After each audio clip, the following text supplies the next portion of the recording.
Persib menang, Boboto senang. Persib naik, Borneo panik. Wow, kata itulah yang kita sematkan untuk klub kebanggaan warga Jawa Barat. Sekaligus Boboto sealam dunia, siapa lagi kalau bukan Persib Bandung, yang mana mampu mengemas kemenangan penting di laga krusial menghadapi tim tamu PSM Yogyakarta dengan skor tipis 1-0.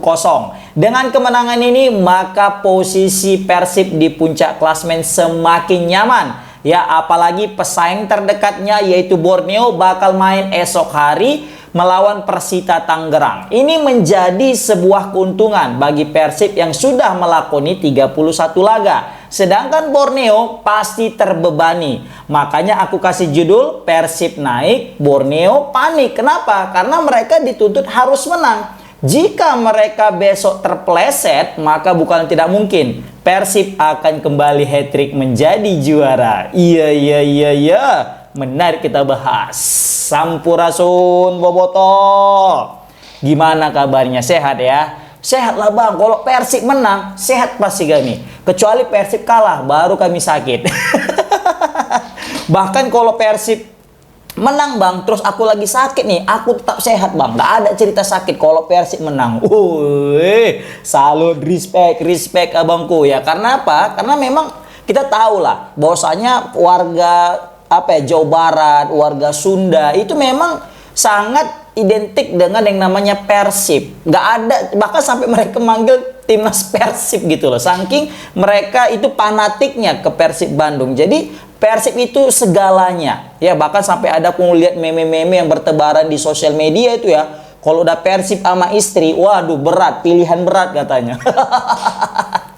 Boleh yang lain, tapi jangan Persib katanya. Wah, gila. Boleh ganggu yang lain, tapi kalau udah Persib jangan diganggu. Udah bang, banyak kali bacot.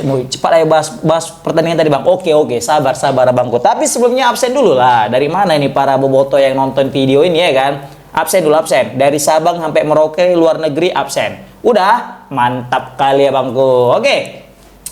Tapi sebelumnya aku ucapkan terima kasih banyak dulu bang. Cepatlah bang, bahas bang. Sabar. Kan lagi senang kan? Oke, terima kasih. Aku ucapkan terima kasih banyak kepada penonton setia channel Saputra Kembar New ini. Aku doakan yang nonton video ini sehat-sehat selalu, murah rezeki, dan dipermudah oleh Allah Subhanahu Wa Taala dalam segala urusannya. Amin ya robbal alamin. Thank you udah like, subscribe, dan juga ngasih hype, dan juga semoga diberi keselamatan dalam mencari nafkah dan rezeki. Teman-teman para boboto, alhamdulillah 87.000 subscriber udah kita. Gila. Ini sesuatu yang di luar prediksi aku. Nggak nyangka yang dari mulai 7.000, 8.000, 9.000, udah 87.000. Ini kalau bukan karena kalian, waduh, aku nggak akan mungkin berada di fase ini. Maka dari itu aku mengucapkan sekali lagi terima kasih. Oke, kita masuk ke pembahasannya. Buset bang, 3 menit kok baru pembukaan. Oke, jadi kita tahu Persib kali ini sebenarnya cukup terbebani. Kenapa bang terbebani? Tapi menang bang. Enggak, tapi sebelum dimulai laga, kalau udah menang ya nggak terbebani. Sebelum laga Persib pasti terbebani. Kenapa? Karena diharuskan menang. Ya, karena kalau nggak menang, justru Borneo yang akan berada di puncak klasmen jika mereka menang melawan Persita. Makanya mau nggak mau Persib harus 3 poin. Sembari memberikan tekanan kepada Borneo biar harus menang. Siapa tahu gara-gara Persib udah menang, mereka tertekan, mereka nggak konsen, mereka nggak fokus, malah mereka tidak seperti bermain seperti yang mereka mainkan di pertandingan sebelum-sebelumnya. Maka bukan tidak mungkin mereka akan kehilangan poin. Nggak usah kalah lah, seri pun udah bagus bagi Persib, ya kan? Nah, Persib sebenarnya kelihatan tadi tuh udah mulai ngeri-ngeri sedap ketika udah masuk di fase-fase menit 80-90. Kenapa? Di situ Persib habis digencar habis-habisan sama PSM. PSM juga nggak mau kalah, walaupun sebenarnya nggak punya motivasi tinggi karena mereka juga udah aman dari degradasi dan juga nggak punya peluang untuk bisa menjadi juara di kompetisi ini. Mereka juga ya memulai pertandingan sebenarnya ya biasa-biasa aja, dan terlihat juga mereka tadi biasa-biasa aja gitu kan. Paling ada beberapa peluang lah, tapi ya sekali lagi ya PSIM memang seginilah kualitasnya, belum bisa bersaing untuk papan atas ya. Tapi ini udah tergolong baik untuk tim yang baru promosi teman-temannya. Bahkan mereka di putaran pertama mampu menahan imbang Persib Bandung 1-1, yang mana tendangan penalti Maklok dan Baros itu yang gagal ya kan. Dan di sini juga bagi Persib sukses membalaskan dendamnya atas PSIM Yogyakarta yang pernah menahan imbang mereka di kandang mereka di Bantul kalau nggak salah saat itu, kan? Dan dengan kemenangan ini juga pasti melegakan hati Boboto yang mungkin tadi udah cenut ya selama pertandingan karena memang harus menang, kan? Tapi kalau kita ngelihat permainan Persib di sore hari ini, mau komentar pedas pun bingung awak. Kenapa? Udah menang, udah nggak usah lagi kan gitu. Tapi kalau nggak menang, wih banyak kali yang mesti disortir tadi itu. Banyak kali yang mesti dikritisi. Betul nggak? Sebenarnya Persib menang kali ini ugly win. Tapi meskipun ugly win, menang is menang. Kalau di pertandingan terakhir-terakhir kayak gini di akhir kompetisi udah nggak penting lagi. Ugly win, mau cantik win, mau gimana beautiful win nggak peduli. Sekarang yang penting 3 poin. Bisa 3 poin aman, ya kan? Walaupun mainnya jelek. Bahkan kita tahu Persib Bandung dulu memang kayak gitu kalau mau jadi juara. Maksudnya apa, Bang? Ya, Persib kan terkenal dulu kalau masalah permainan cantik. Mana cantik main Persib, tapi mereka menang terus 1-0, 2-1, 1-0, 1-0. 1-0 pun nggak banyak golnya, tapi tetap 3 poin. Berbeda dengan tim-tim lain, menang 4-0, 5-0, 3-0, tapi besoknya seri, besoknya kalah. Kan nggak konsisten. Sedangkan Persib dengan walaupun mainnya nggak cantik ya, tim-tim lain cantik mainnya, tapi Persib dengan stabilnya walaupun nggak cantik mainnya, tapi tetap menang. Dan kemarin Persib sempat memulai untuk bermain cantik dan nyatanya memang nggak cocok. Ketika Persib mulai menguasai jalannya laga, terus permainan lawan justru bertahan, di situ Persib mati kutu. Terbukti waktu melawan Arema, Persib kebingungan dan gitu. Nah, tapi pada kesempatan kali ini, untung aja Persib itu bisa mencetak gol di menit-menit awal melalui Matrikardi. Kebayang nggak kalian para bobotoh? Seumpama tadi Persib belum sempat cetak gol ya yang dari Matrikardi di menit-menit awal, pasti hasilnya akan seri. Kenapa? Kita lihatlah betapa banyaknya peluang terbuang sia-sia. Kalau tadi itu semua bisa dikonversi menjadi gol, mungkin bisa menjadi 4 atau 5 gol terjadi di pertandingan sore kali ini. Tapi entah apa yang merasuki lini serang Persib ya. Betul-betul mesti 5, 6, 7 peluang pun belum ada 1 gol yang tercipta dari striker-striker Persib atau winger-winger Persib ataupun gelandang serang Persib. Justru gol terlahir atau tercipta dari center back Matrikardi. Dan ini mengulang seperti waktu melawan Bayangkara. Saat itu striker Persib belum ada yang bisa mencetak gol. Untung aja ada Barba. Barba lah yang membuka rekening gol tadi, membuka keran gol. Makanya semua ngalir. Kalau nggak ada gol Barba, gila coy, selesai itu Persib. Kan karena saat itu mereka udah tertinggal 2-0. Untung ada Barba, selebrasinya juga sangat antusias, makanya selebrasi Barba itu sangat bermakna, mengenakan mental pemain Bayangkara dan juga membangkitkan mental pemain Persib Bandung, teman-teman. Dan di sini untungnya Persib dapat gol cepat. Kebayang kalau misalnya ada banyak kali peluang terus nggak gol-gol, begitu kebetulan Cahaya Supriyadi tampil bagus, ini akan mirip atau dejavu kayak ngelawan Arema. Yang mana Persib menguasai jalannya laga, nyerang, ditepis, gagal, ujungnya 0-0, terakhir panik. Tapi untung aja dapat gol cepat, terakhir nggak pala panik Persib meskipun tidak terjadi gol ke gawang PSIM lagi. Tapi kalau misal tadi masih 0-0, terus kayak gitu kejadiannya, wassalam, pasti kena mental teman-teman. Apalagi mereka dituntut harus menang. Kalau tadi nggak mesti menang, nggak masalah. Ini harus menang, makanya mereka mau nggak mau, ya harus cetak gol. Kan gitu. Tapi sekali lagi teman-teman ya, mau gimana pun permainnya, yang penting menang. Itu dia intinya. Nah, sekarang kita masuk. Tapi tadi ya, ngeri-ngeri sedap ya tadi ya. Di stadion, kalian mungkin yang nonton video ini mungkin ada sebagian di stadion atau dekat-dekat stadion ya. Tadi ada suara apa tadi itu, petasan ya atau apa gitu ya, sampai wasit Judai pun memberhentikan jalannya laga. Aku malah tadi sempat mikir aku kan, apa parah kali nih gitu. Pikir sampai ditunda entah nanti malam mainnya atau besok gitu juga aku mikir. Dan aku mikir, waduh ini kacau, Persib bisa dapat hukuman ini, bisa-bisa tanpa penonton gitu-gitulah. Denda udah pasti nih ya kan, nggak mungkin nggak denda nih. Ya kan, tanpa penonton bisa jadi. Nah, lantas siapa itu yang ngidup-ngidupkan petasan itu? Itu perlu diinterogasi itu orangnya itu. Betul orang boboto apa enggak? Atau oknum atau bukan boboto yang menyelinap. Ya kan, untuk bisa menggembosi Persib melalui non teknis gini lah. Biar nanti waktu melawan Persijap Jepara nggak ada penonton. Kan, ini kacau ini teman-teman. Serius ku bilang ya. Tapi kalau ini memang betul dari orang Persib, dalam artian Boboto, supporter Persib, ini sangat memalukan. Ini betul-betul merugikan. Kalian datang ke stadion bukan untuk mendukung tim kalian, tapi justru ingin ya membuat tim kalian dalam masalah. Dan ini pasti akan merugikan tidak hanya kepada pemain, tidak hanya kepada klub, tapi juga penonton yang lain. Penonton yang lain pasti akan terganggu dengan ada suaranya petasan seperti itu. Belum lagi asapnya, belum lagi yang lain kan. Dan bahkan kalau misalnya dijadikan sanksi itu sama Komdis, tahulah Komdis, nengok ada kesalahan dikit Persib, tajam kali mata itu, tajam kali hukuman itu, setajam silet. Datang pula ini ada oknum buat perkara, wassalam lah nanti ini pasti kena hukum. Siapa yang dirugikan? Penonton juga. Terakhir kalau nanti lawan Persija nggak boleh hadir penonton di situ penentuan untuk meraih gelar juara, gimana coba? Mau meraihkan gelar juara nggak ada penonton, gimana coba? Yang rugi siapa? Boboto juga. Ini nih ya, ayo Boboto jaga, kawal Persib Bandung. Salah satunya itu tadi ya, kalau ada Boboto oknum Boboto yang kurang terdidik, harus dididik. Kalian lainnya harus bersinergi. Ayo teman-teman ya. Agak serius sedikit kau bang tadi ya. Iya bang, aku agak gimana gitu, agak terganggu. Aku nonton aja agak terganggu gitu. Apaan sih ya Allah gitu loh. Udah di saat klubnya udah mulai maju, masa supporternya nggak maju gitu dalam hati awak. Kan? Kasihan supporter Persib yang lain yang udah maju pola pikirnya. Ya kan? Udah mereka jauh-jauh away kemana-kemana keluar negeri biar dipandang elegan. Datang pula ada supporter lokal yang ya nanti takutnya kasar kali ngomongnya kan, tapi kayak gitu tingkahnya. Aduh. Ayo bang, berubah bang. Aku yakin kau bisa berubah bang ya. Ya, langsung kita masuk ke pembahasan para pemain. Nah, ini agak geleng-geleng kepala kita nengok dua pemain. Siapa bang?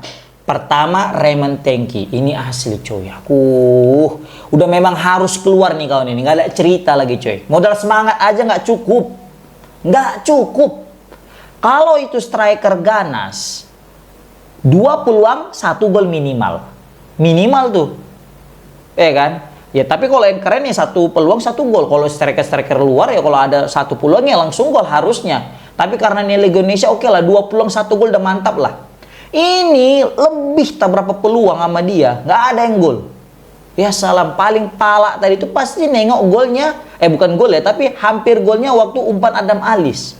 Kebayang betapa kesalnya mungkin Adam Alis nengok peluangnya 99 karat, depan gawang kosong, nggak ada yang menghalau, tapi tidak terjadi sebuah gol. Sangat-sangat disayangkan. Ini striker yang layak untuk dipinjamkan musim depan. Udah cari striker baru. Ya, komen para boboto siapa kira-kira enaknya striker baru pengganti daripada Raymond Tengki. Karena Raymond Tengki udah nggak ketolong lagi, serius. Keberatan rambutnya aja yang baru itu. Aduh. Raymond Tengki coret. Adam Alis main oke. Spartan, walaupun tidak seperform kayak waktu ngelawan Bayangkara, tapi setidaknya dia menunjukkan setiap kali dia diturunkan dia memberikan 1000%, bukan 100 tapi 1000. Apresiasi sebesar-besarnya untuk Adam Alis. Beckham Putra, ini nggak tahu ya, kalau dia dikasih ban kapten, Beckham Putra kayak keberatan ban kapten itu, jadi kurang performanya. Kalian tengok tadi berapa kali Beckham Putra salah mengambil keputusan. Terlalu gegabah, kurang sabaran, kurang fokus. Makanya terlihat banyak peluang tercipta tapi terbuang dengan percuma dari Beckham Putra. Justru tadi hadir ada peluang-peluang yang cocok untuk Beckham Putra, malah Beckham Putra udah ditarik, muncul Sadir Ramdhani. Aduh, Berginho. Mungkin kalau ditanya siapa man of the match di pertandingan kali ini, bisa jadi Berginho. Kenapa? Ini pemain yang paling banyak membuka ruang, membuka peluang, visi bermainnya oke. Bahkan kalau tadi dia bisa cetak 1 gol aja, dari segitu banyaknya peluang, dia layak menjadi man of the match. Kenapa? Lihatlah tadi coy. 1, 2, udah bisa hat-trick di aturannya tadi itu. Kalau semua peluang itu gol. Bahkan dia juga bisa jadi 2 kali, 3 kali assist. Kalau misalnya semua umpan-umpan dia tadi gol. Tapi ya itu tadi, bapuknya lini serang Persib itu memang harus dievaluasi. Kalau lini pertahanan udah cakep teman-teman. Duet Matrikardi Barba ini luar biasa. Serius, luar biasa kali. Bahkan yang terbaik di Liga Indonesia musim ini mereka berdua. Itu nggak ada keraguan lah untuk bahas itu. Serius aku bilang. Makanya Teja pun nyaman. Bahkan Teja tadi sempat agak ngeri-ngeri sedap ya kalau udah bola-bola udara. Dan satu lagi teman-teman, nggak tahu ya kalian setuju apa nggak sama aku, tapi kalau aku menilai Teja memang udah nggak layak musim depan sebagai starter lagi cuy. Wajib ada kiper baru, kalau bisa kiper asing menurut aku. Kenapa? Terlihat dari duel-duel udara Persib itu lemah kali di bagian kiper. Untung ada Barba Matrikardi, ketolong jadi dia. Kalau nggak ada Barba Matrikardi, selesai itu Teja. Serius aku bilang. Ini agak pahit, tapi ini kan kalau Boboto bilang, bang, kritik pemain Persib bang. Nah, ini aku kritik nih. Kan? Tapi biasanya kalau kita kritik pemain Persib, pasti Boboto pun tetap senang demi kebaikan. Dan Boboto juga terima. Dan kadang Boboto juga, iya bang, betul bang, itu si kawan itu. Oh, malah ngebantu dia. Serius aku bilang. Baru satu lagi nih pemain agak ngeselin, Kakang. Aduh, crossingnya, passing, sampai Bojan Hodak tadi angkat tangan. Speechless kawan itu. Bojan Hodak nengok Kakang, kok kayak gini Kakang ini, gitulah mungkin pikirnya kan.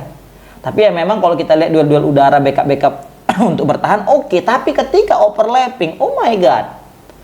Nengok kalian kan bola yang dikasih Adam Alis ke dia, terus cutback dia tuh, atau mungkin crossing kayak atau gimana, nggak nyampe. Dan kalau dia ngumpan crossing kadang ya untung-untungan, dan untung-untungannya itu pas pula ada gol siapa itu ya, Raymond Tengki masalah gol juga tuh lawan Bayangkara atau siapa itu umpannya Raymond Tengki, umpannya Kakang. Tapi untung-untungan dari setah berapa puluh kali umpan gitu kan. Maka mau dilatih lagi nih Kakang kalau memang ingin bertahan di Persib, apalagi jatah U23 musim depan nggak ada. Ini bisa wassalam nih Kakang. Apalagi umur dia juga bukan 23 musim depan, 24 kan, nggak terpakai lagi pasti nih. Kecuali dia improve diri. Dan di sini kita mengapresiasi duet daripada Matrikardi dan Barba. Luar biasa. Dan mereka safe dari kartu kuning, khususnya Barba. Jadi Barba tetap aman lawan Persija nanti. Karena kalau dia kartu kuning tadi, absen lah si kawan lawan Persija. Makin berat Persib untuk memenangkan laga. Tapi karena ada Barba, setengah masalah terselesaikan. Betul nggak Pak Buto? Tom Hai nggak tahu ya. Terlepas daripada satu assist dia, Tom Hai ini udah mulai banyak kehilangan fokus cuy. Terbukti banyak sekali kesalahan-kesalahan kontrol, bukan kontrol sih, kayak passing dia nanti kayak banyak belum dapat chemistry dia atau gimana ini ya, nggak tahu. Kita nengok si Tom Hai ini kadang tiba-tiba marah, tiba-tiba ya, walaupun kita tahu ya mungkin pemain-pemain lain itu belum paham apa maksud daripada Tom Hai, dan itu wajar, masih tahun pertama. Kita tunggu tahun depan lah. Dan mungkin karena kualitas Tom Hai ini terlalu tinggi sehingga pemain-pemain yang lain itu belum bisa memahami cara bermain ala Eropa yang pernah dimainkan Tom Hai di Eredivisie. Jadi mungkin Tom Hai itu agak geram juga nengok pemain-pemain lain kan. Kok lemot kali kawanku, mungkin gitu. Tapi di satu sisi juga Tom Hai banyak buat salah. Jadi kadang serba salah gitu kita nengoknya kan. Salah passing, salah crossing, kan, baru juga nanti tiba-tiba nge-shootnya nggak oke gitu. Kadang ya gitulah, ketika ada orang yang mau nyuting atau dia mau nyuting juga dia marah gitu loh. Kadang ngeri-ngeri sedap juga kita nengok Tom Hai kalau sering-sering marah di lapangan ya kan. Baru juga kalau kita Luciano Kucaccia bagus ya untuk ngekat bola biar nggak terlalu lantam kali bola itu masuk ke daerah Persib. Andrew Jung ini juga serius teman-teman, ya Allah. Aku nengok Andrew Jung tadi tuh peluang yang udah one and one dengan kiper, bisa-bisanya ke arah kiper dia tendang cuy. Aku nggak tahu ya, striker Persib ini nggak ada yang striker top cuy. Itu lain cerita kalau tadi itu David da Silva atau Tiron Del Pino, pasti gol itu tadi itu. Tapi ini Andre Jung kelihatan dia itu memang lebih oke bola udara doang. Ketika udah bola-bola yang kayak gitu itu nggak bisa dia coy. Serius. Kalaupun bola dari kaki itu pun tinggal tepin-tepin aja. Kalau aku ngelihatnya. Itu kan aturnya bisa kiper dekat tiang ke gawang pas sudut ya. Sebelah sini itu kan kosong ya. Kenapa nggak ke situ gitu? Kalau mungkin kayak punya naluri cetak gol kuat, pasti ke situ dibuatnya. Tapi kayak macam asal nendang, akurasi masuk. Yang penting daerah gawang itu aja masuk on target udah cukup mungkin rasanya kan. Terakhir ke arah kiper, ya terbaca lah kiper tadi. Nah ini nih, makanya Persib butuh mengganti dua striker ini. Kalau aku pribadi ya, Raymond Tengki, Andre Jong belum bisa. Tapi kalau mau cuma main di Liga 1, oke. Mainkanlah, pertahankan. Tapi kalau untuk Asia, aduh mah kurang lah teman-teman. Ini nggak tahu sekali lagi ya, terserah Boboto mau nggak setuju dengan aku, tapi kalau aku pribadi, ini demi kepentingan Persib di level Asia ya, kalau memang betul ke Asia, Henry Jung, Raymond Tengki diganti. Cari yang betul-betul baru lagi. Nggak ada masalah. Biasa itu. Ya. Anggap aja memang tahun ini belum mujur untuk striker menggantikan David da Silva. Semoga tahun depan mujur. Ya. Baru juga kita ngelihat ada Julio Cesar, Sadir Ramdhani, Alieno Rendas, dan juga Maklok tanpa masuk di babak kedua. Ya, Jasoso. Oke. Itu aja para boboto. Buset, panjang kali video kita hari ini ya, nggak masalah lah ya. Oke, komen di kolom komentar gimana pendapat kalian tentang Persib menang, boboto senang, Persib naik, Borneo panik. Assalamualaikum warahmatullahi wabarakatuh.